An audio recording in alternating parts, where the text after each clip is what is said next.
Bonjour les amis, cette fois-ci, notre ami Paul écrit à Tite.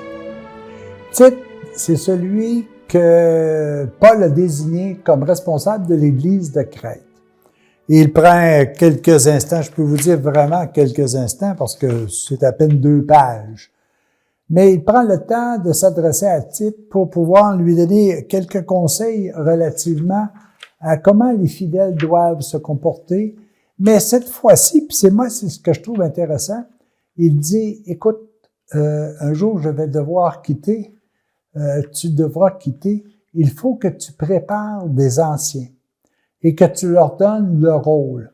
Que ce soit aujourd'hui des anciens sous forme, dans le temps on les appelle les épiscopes, ça peut être des évêques, ça peut être des gens qui assument une responsabilité supérieure aux fidèles.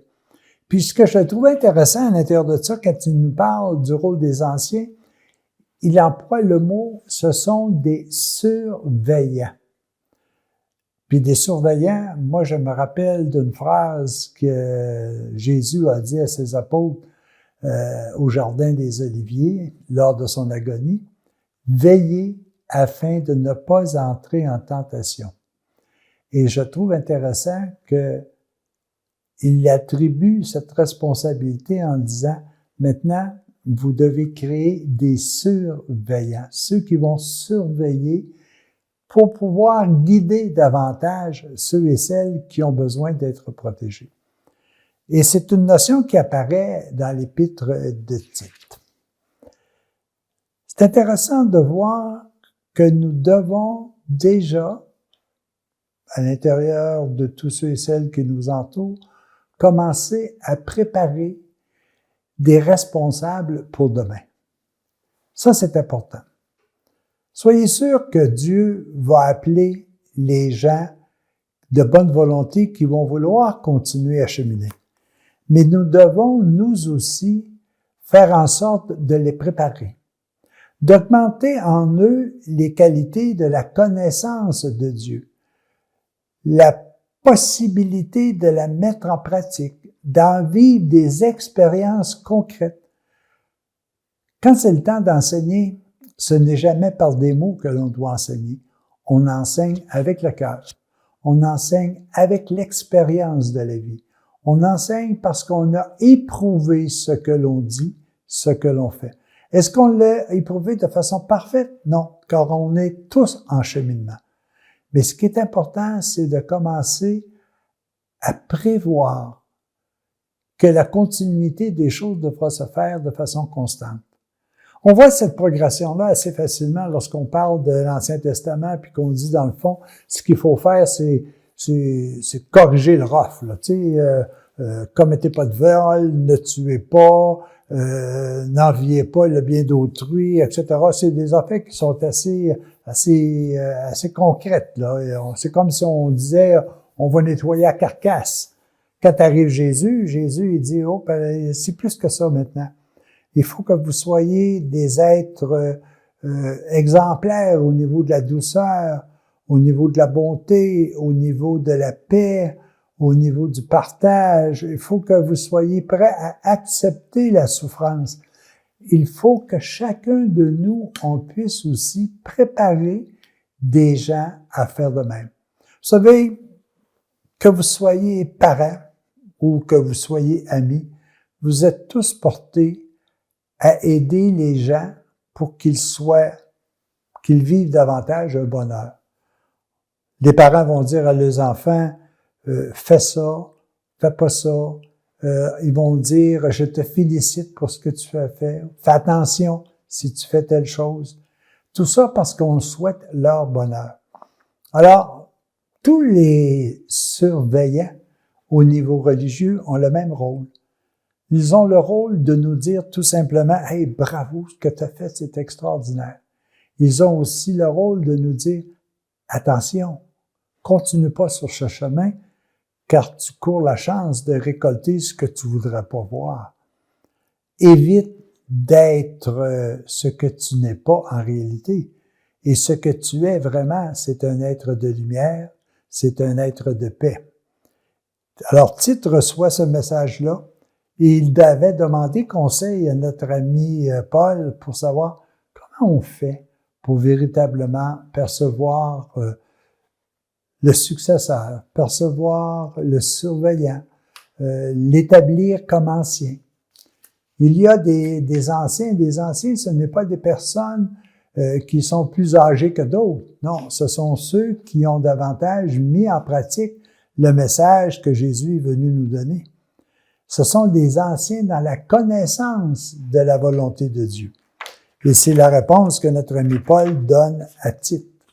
Alors, les amis, chacun de vous, soyez d'abord et avant tout les fidèles. Les fidèles, ça, c'est les gens qui vont faire en sorte de toujours... Puis ça, c'est une petite anecdote ici. Il dit même, soyez soumis aux magistrats et aux gouvernants.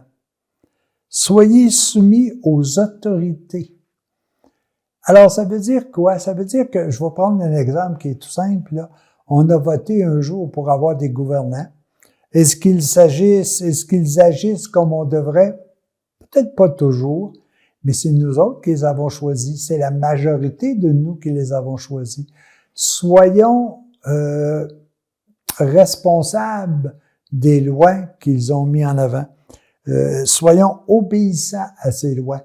Car même si on pense qu'elles sont dérisoires, elles ont comme objectif premier dans leur préambule, la majorité des lois, c'est toujours pour le bien-être de la société, même si on ne l'a pas nécessairement bien compris. Alors, il nous dit, soyez au départ responsables d'élire les bons gouvernants. Un bon gouvernant, en passant, c'est celui qui instruit et qui enseigne. Si je ne suis pas capable de faire comprendre aux gens pourquoi j'agis de telle façon ou pourquoi je n'agis pas de telle façon, c'est parce que je ne suis pas un guide, je ne suis pas un gouvernant. Et je dois leur faire comprendre, c'est là qu'arrive l'instruction, pourquoi nous devons agir de cette façon-là. Et c'est ce que Paul dit à Tite, tu dois former des gens qui seront capables de dire à d'autres, ce qu'ils font, c'est bien, ce qu'ils font est moins bien, mais ils doivent le faire avec douceur et avec amour. Alors, ces éléments-là, je pense, qui sont encore importants aujourd'hui. Nous devons tous prévoir la relève. Nous devons un jour être capables de dire « je quitte en laissant quelque chose de plus beau en arrière de moi ». Et ce qui est plus beau, c'est toujours ceux et celles que nous avons préparés. Alors, écoutez, ces 2 pages, mais ces 2 pages-là, c'est de nous mentionner quels sont les devoirs de nos gouvernants, c'est de nous mentionner quels sont les devoirs des, comment je rappelle ça, donc des fidèles comme tels. Et c'est important que l'on puisse prendre le temps de réfléchir à ça. Si vous avez 3-4 jours libres de toute lecture, là, prenez le temps de lire ces 2 pages-là. Vous allez comprendre qu'il y a bien des choses intéressantes. C'est sûr qu'il faut les adapter au temps présent, parce on parle au temps de Paul et de Tite, on parle plutôt au 1er siècle après Jésus-Christ, mais il faut être capable de dire qu'aujourd'hui, être fidèle au niveau des autorités, c'est tout aussi valable, mais d'une façon qui est différente. Alors, les amis, est-il nécessaire? Paul dit, faites en sorte de toujours comprendre que vous devez vous assurer d'une relève. De faire en sorte que vous êtes capable aussi, non pas juste de dire aux gens ce qu'ils doivent faire, mais de préparer des anciens afin qu'ils puissent continuer le cheminement. Alors, à tous et à chacun, bonne lecture. Notre ami Paul nous accompagne toujours. Et puis, je suis sûr qu'aujourd'hui, si vous lisez cet épître-là, vous allez comprendre qu'il est encore présent. À la prochaine.